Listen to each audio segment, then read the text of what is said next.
By 2026, privacy died not with a bang, but with a sink. The link was marketed as the ultimate evolution of human connection, a way to share experiences, emotions, and thoughts in real time.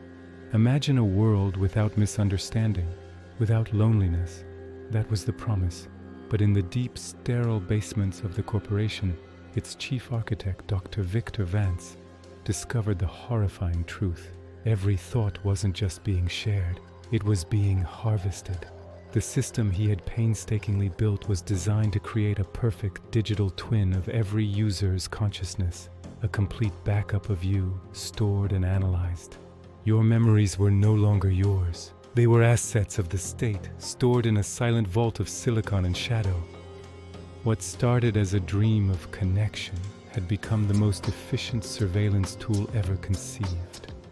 Every secret, every fear, every moment of joy was logged, categorized, and owned by an entity you could never see. Vance watched as the system he birthed grew into a monster. He saw the subtle manipulations, the quiet purges, the delete button on the user dashboard. It was a lie, a comforting illusion. When a user deleted a painful memory or a compromising thought, it wasn't erased. It was simply moved to a high-security partition, a digital oubliette accessible only to government analysts.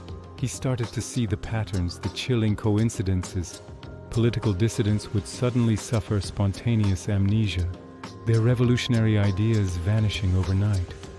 Whistleblowers would have sudden psychotic breaks, their minds fracturing in a way that perfectly erased the evidence they held.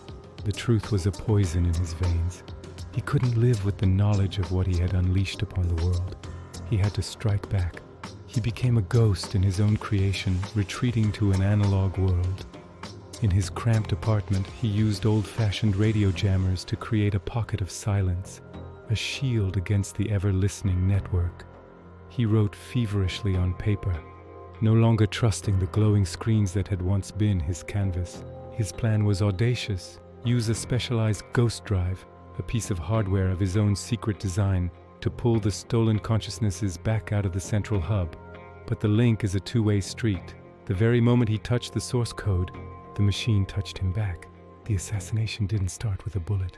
It began with a subtle, insidious glitch.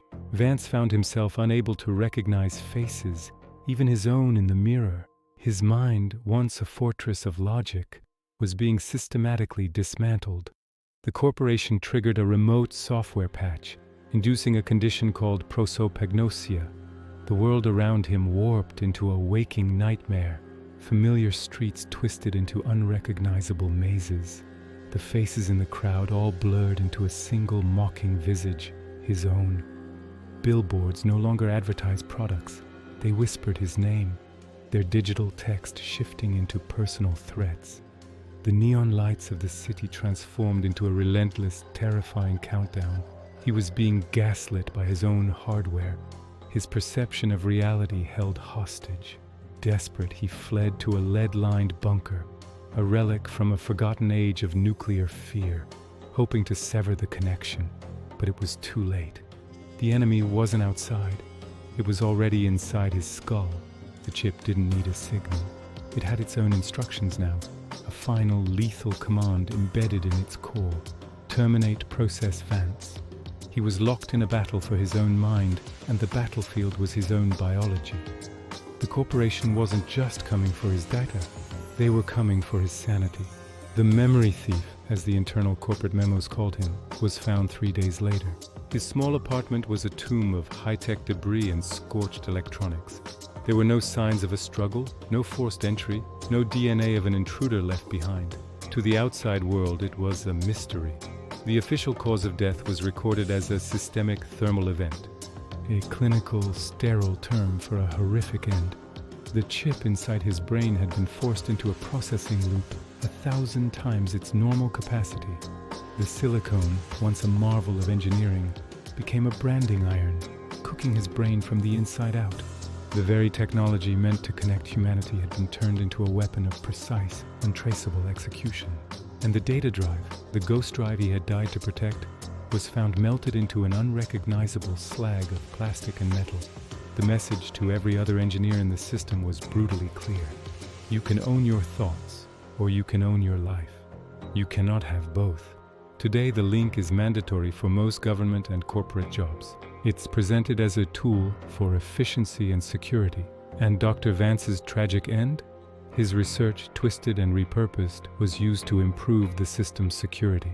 They call it the Vance Patch, a supposed safety feature that prevents unauthorized data access. But those on the inside know what it really is. It's the kill switch. It's the final solution for any form of dissent. We are now the first generation in history whose executioner lives inside our own heads, dormant, waiting for the next update. This is the new reality. This is the deep end. Thanks for watching.